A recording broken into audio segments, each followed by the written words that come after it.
about, I think, in my contribution to this, is a little bit about what's going on with Iran and Israel and the situation that we're facing at the moment. And I think it's worth just putting this in the context. I mean, I know the other speakers tended to put it all in the context of global imperialism and the threat of racism and so on, which I think is absolutely right, and I completely agree with that. But I think it's also worth putting in the context of the failure of imperialism's interventions in the Middle East in particular. You can talk about other interventions. The Middle East in particular, look at all the wars. If you go back to the first Gulf War in 1991, if you talk about the so-called war on terror, and then the invasion of Afghanistan, and then of Iraq, and if you talk about the interventions in Syria, in Libya, and of course the support for Israel over Palestine,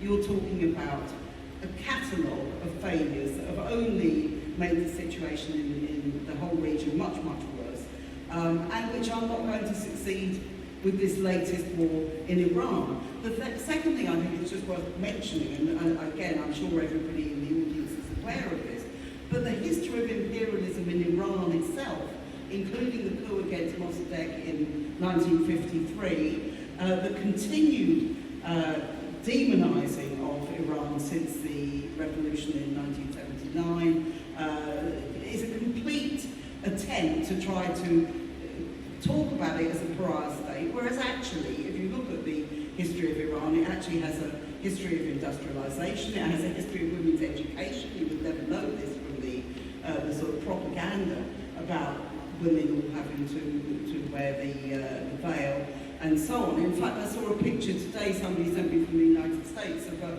woman firefighter whose face wasn't covered and whose head just had a firefighter's helmet on, helping a woman who was covered, who'd been a victim of the bombing that Israel has taken place from Israel over the first couple of years. So I think it's just worth putting in the context of Iran. This isn't just the way that they try to portray it in this country. This isn't just, you know, the latest axis of evil or whatever they want to call it. This is a country with a long history, a very proud history of opposing imperialism, and one that I think for that reason alone, when you see an imperialist attack, we should support in defending themselves. And I think when you look at what Israel is doing now, it's actually, at the moment, is bombing 5 countries in the Middle East. That's fairly astonishing.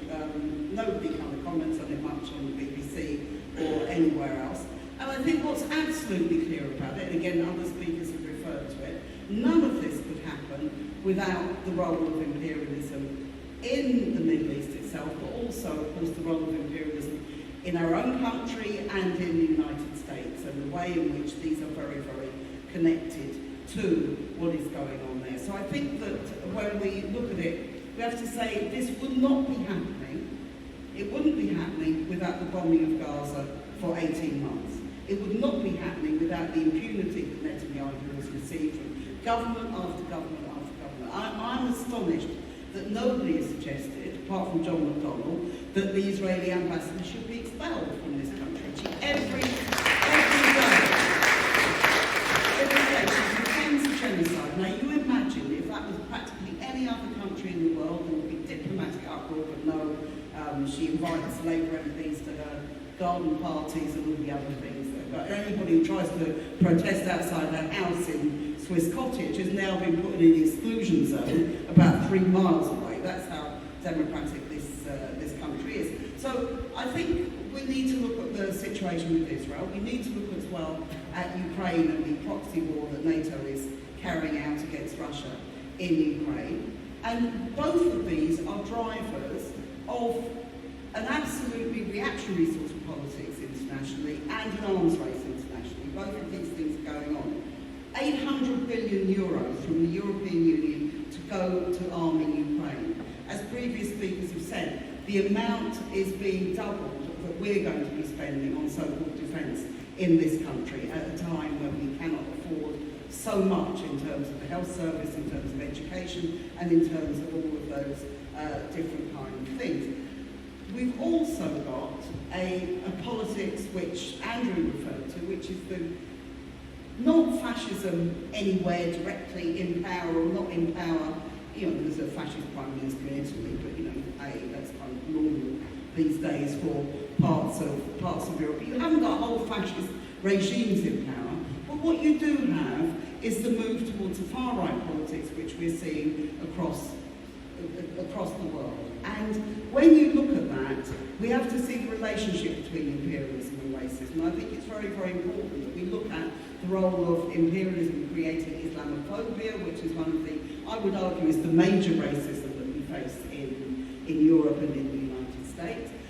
We've got to look at the way in which imperialism actually relates to racism overall in this country. You can't imagine the racism in Britain, you can't imagine the division of labour in the workplace in Britain without looking at the history of imperialism, colonialism, immigration and all the other things that have been part and parcel of those kind of things. So I think we always have to make the connection between what is going on in terms of imperialism, what is going on in terms of wars, what's going on in terms of militarism, and the racism that breeds. And I'd just like to, in my final couple of minutes, to talk a little bit about what that means for our politics, because we've already heard about welfare, not warfare. We had the demonstration last week. We have the situation where we're saying we don't want money spent on arms, we want it spent on welfare. But if you look at it as well, there's another sort of poison that is going on in the politics because of the politics of warfare. And that is, you can see very, very clearly with Trump's agenda about deporting people, the raids in LA and elsewhere that are going on against sections of the migrant community. What is it that they rely on very, very heavily? They rely on the National Guard, which is a kind of militarised operation, but they also rely on the Marines, they rely on the military itself. The United States is an incredibly militarised country. Anyone who's been there will know that. Indeed, if you've seen many Hollywood films, you would know that. It's a very, very militarised country. Many of the poorest people in America become parts of the military because there's no welfare state and there's not the jobs for them to do. And the military have been turned against working class people of all sorts of different races in order to try to repress them. So we face this real challenge. And although Britain is very far from that, we're moving in that direction. We have now an Armed Forces Day. There are all sorts of ways. One of the things they're talking about with extra defence spending is they will spend more money on housing for the military, which isn't something I'm against at all. I actually think everybody should get a decent house rather than just if you happen to be in the army. But that's, this is what they're trying to do. They're trying to separate out working class people who might be in the military from other working class people. And that, to me, it seems, is one of the dangers that we have to confront. So militarism, arms spending are connected with racism. The repression of the Palestinians is very, very much connected with racism, and all of it is connected with an imperialist system. And let's remember, this is an imperialist system in decline. Britain has been in decline for a century now as an imperialist power, but the United States is now in decline, and obviously economically, politically, and militarily, even though it's still by far the biggest, is in decline. This is where the wars are coming from. This is where the various conflicts around the world are coming from. And this is the danger that we have to oppose. So we have to keep organising, keep fighting against imperialism, against wars, and against racism, and begin to join up the connections between the different aspects of it. Thank you very much.